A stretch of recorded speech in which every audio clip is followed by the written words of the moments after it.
Hola a todos los estudiantes del curso de milagros. Estamos en la sección 5 del capítulo 1 del libro Un curso de milagros. Cuando uno alcanza un nivel elevado de espiritualidad, ni el cuerpo ni los milagros son necesarios. Esto es lo que enseña esta sección. En un nivel avanzado, donde el humano ha restaurado la comunión directa con el espíritu, ni el cuerpo ni los milagros tienen un propósito. Aunque a veces una persona alcanza ese nivel y luego extraña ese proceso de comunicación, milagro, revelación, visión, sin saber que inconscientemente está creyendo que está en un cuerpo y el ego se puede aprovechar de esta creencia. No obstante, según el libro Durantia, no tengo cita, pero es algo implícito que uno percibe al cabo de la lectura. Esto es la experiencia del silencio del ajustador del pensamiento. Hice un video sobre esto.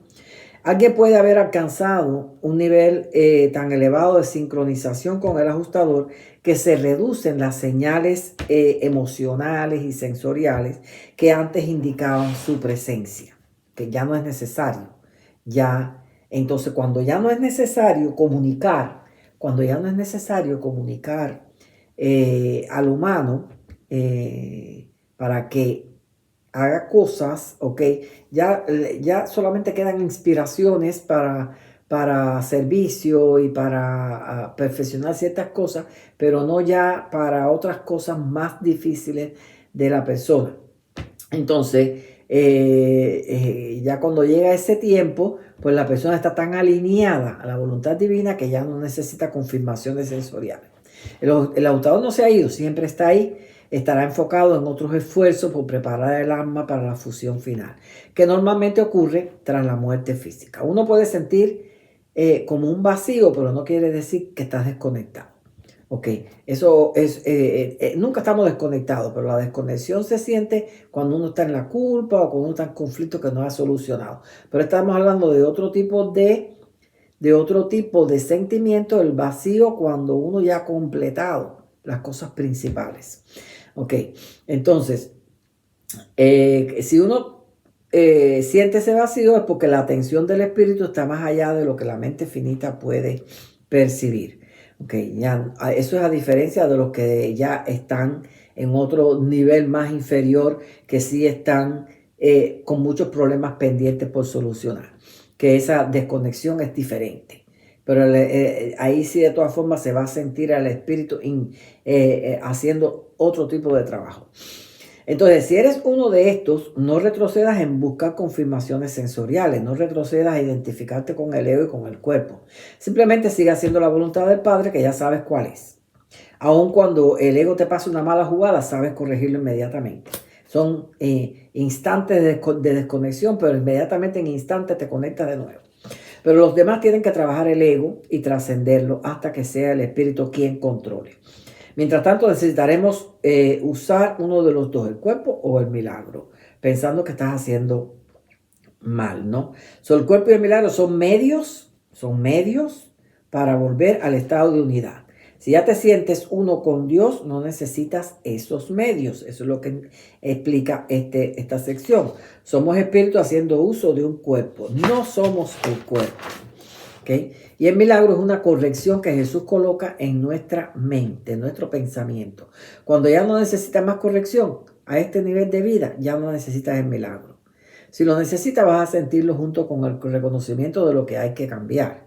¿Okay? Pero si ya has llegado a un nivel, ya no necesitas el milagro, ya no necesitas el cuerpo. ¿Okay? Necesitas la máquina, el cuerpo lo necesitas solamente para funcionar mientras esté vivo, pero no ya para hacer uso del milagro. O sea, ya el ego está trascendido.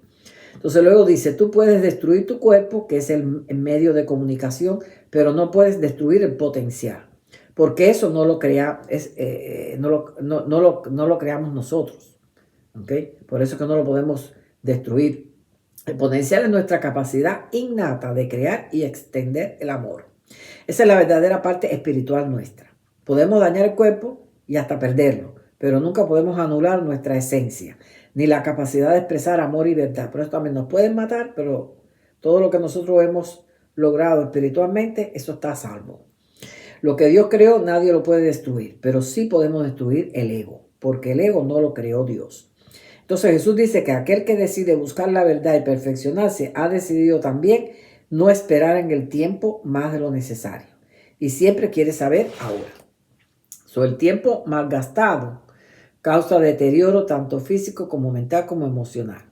En el contexto del libro Un curso de milagros, el tiempo es visto como una ilusión o como una limitación que pertenece a la percepción del ego.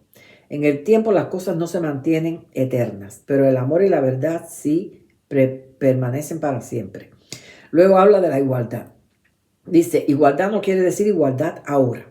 Es decir, que aunque en un nivel espiritual todos somos iguales, en el nivel de la percepción mundana no se manifiesta de inmediato. Somos diferentes en cuanto a experiencias, pero desde la perspectiva espiritual o eterna todos somos iguales. Pero esa percepción limitada del ego trasciende con el tiempo si nos lo proponemos. ¿Okay? Algunos lo logran en líneas de tiempos cortas y otras un tanto más largas, ¿no? Luego nos invita a ser como niños. Dice, como niños debemos ser y tener una mente abierta, inocente, confiada y dispuesta a aprender, sin las barreras del ego. Los niños dependen naturalmente de sus padres para su seguridad, su bienestar, y esa es la actitud que se nos invita a adoptar respecto cuando dice que debemos de ser como niños, ¿no? Cuando debemos ser, esa es la actitud que debemos tomar con respecto a Dios. No es una dependencia pasiva, sino es un reconocimiento de que todo lo que necesitamos proviene de Dios. Luego Jesús recalca en este mismo párrafo que todos somos sus hermanos y que todos somos especiales. Y que si alguno de nosotros se siente privado de algo, sea amor, atención, paz, etc., es porque ha caído en una percepción distorsionada, creada por el ego, por supuesto. Luego menciona la frase, Dios no puede ser burlado.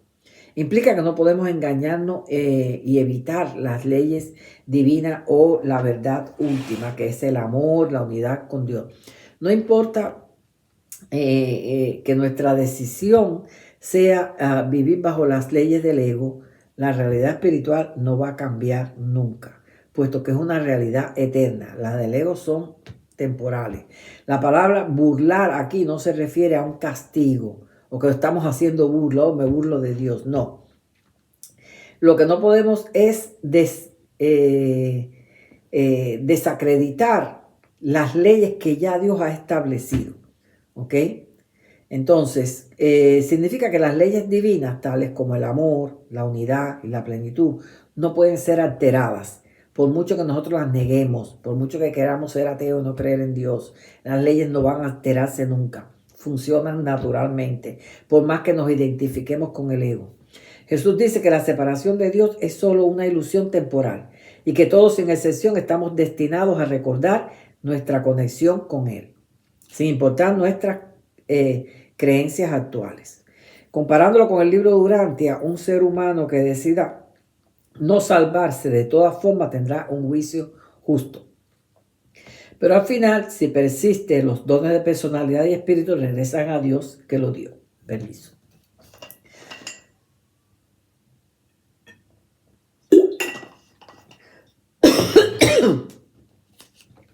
Al final, los dones de la personalidad y el espíritu, si no lo aceptamos, si negamos a Dios, incluso al final en ese día del juicio, regresan a Dios que lo dio. Y el cuerpo se desintegra y se extingue. Mas el que es salvo fusionará con su espíritu y recorrerá el camino de la vida eterna. Eso es parte del párrafo 4. Toda esta información que también nos deja saber que aunque alguien no crea en Dios, pero inconscientemente sigue el impulso divino de su ajustador, esto es igual a hacer la voluntad de Dios. Lo que la hacemos de una forma inconsciente. O sea, incluso un ateo puede estar haciendo la voluntad de Dios y no saberlo. ¿Okay? Inconscientemente se ha alineado a la voluntad divina. Y esto es lo que quiere decir que Dios no puede ser burlado. Es decir, ni siquiera el ateo puede burlar la esencia divina que lleva dentro. porque al ateo tiene un espíritu residente que también le está ministrando a esto de esta forma, no hagas esto, no hagas aquello, hazlo así, crece aquí, y él va inspirándose y se piensa que es él mismo, pero es el espíritu trabajando a través de él. Así que ni siquiera el ateo puede burlar la esencia divina que lleva adentro. Aún el inicuo que tiene un ajustador, este le estará enviando impulsos para un cambio de comportamiento hasta el final de sus días. Perdón, que tengo como una alergia hoy. Y puede que responda, puede que no. Si no crees en Dios, pero hace lo que tu espíritu, es decir, no crees en Dios, pero hace lo que tu espíritu te dicta. Estás haciendo la voluntad divina sin saberlo. Hay una parábola de los dos hijos que está en Mateo, que está en Mateo 21, 28, 31. Dice, el padre le pide a sus dos hijos que vayan a hacer un trabajo. El primero dice que no, pero luego se arrepiente y va. El segundo dice que sí, pero no va. Jesús pregunta, ¿quién hizo la voluntad del Padre? Claramente el primero. Asimismo, tiene más valor un ateo que inconscientemente siguió su espíritu, hizo la voluntad del Padre inconscientemente, porque lo sintió interiormente, aunque no se haya dado cuenta, que un creyente que va a la iglesia y parece fiel, pero anda haciendo lo contrario de la voluntad del Padre. Aún así, el ateo aún tiene derecho ante el tribunal divino de renunciar a su salvación. Pero dudo que lo haga. Dudo que llegado ese momento, que sabe que está, dudo que ya viendo otra perspectiva, algo más allá, se vaya a negar. En el párrafo siguiente dice que no podemos servir a dos amos. Hay una autoridad falsa y una verdadera. O sirves al ego o sirves al espíritu. Solamente es la que puede elegir a quién quiere servir. También el curso describe que en el proceso de aprendizaje y recordar quiénes somos realmente, uno con Dios o con los demás, es normal experimentar una especie de alternancia entre los dos sistemas de pensamiento. Es decir, que no es un proceso que ocurre de la noche a la mañana, es paulatino, debido a que las creencias del ego están profundamente arraigadas. Alternamos en la escucha de la voz del espíritu y la voz del ego. El ego siempre se va a sentir amenazado ante el cambio y por eso te recordará, siempre te va a recordar tu zona de confort. Elegir al espíritu requiere práctica y aprendizaje, dice el libro. Aquí entra entonces el milagro. El milagro interrumpe los patrones del ego y nuestras transformaciones temporales. Nos van acercando entonces cada vez más a la verdad. Se rompe el ciclo, cambia la percepción y colapsa esa línea de tiempo. Esto es aprender acortando los tiempos. Cada vez que transformamos una percepción errónea del ego, estamos creciendo espiritualmente. Cada vez que ponemos un milagro en acción, le arrebatamos al ego una percepción errónea y la trascendemos. Sea que ataques o que te ataquen, todo ataque es una ilusión del ego. Solo el amor es real. Tenemos que estar conscientes de cuando viene ese ataque. Si no estamos conscientes, pues nos agarra desprevenido y el ego nos pasa una mala jugada. Son esas espontaneidades que nos ocurren y que nos damos cuenta que pudo haber sido de otra forma, pero como no estábamos conscientes en el aquí y el ahora, en ese momento, ¿quién funcionó? El ego. ¿Cómo funciona el ego? En esa espontaneidad. Entonces, aún así, aunque la oportunidad dada fue para no atacar y devolver amor en su lugar, no se ha perdido la oportunidad si te das cuenta de que atacaste y lo corregiste inmediatamente ante tu espíritu.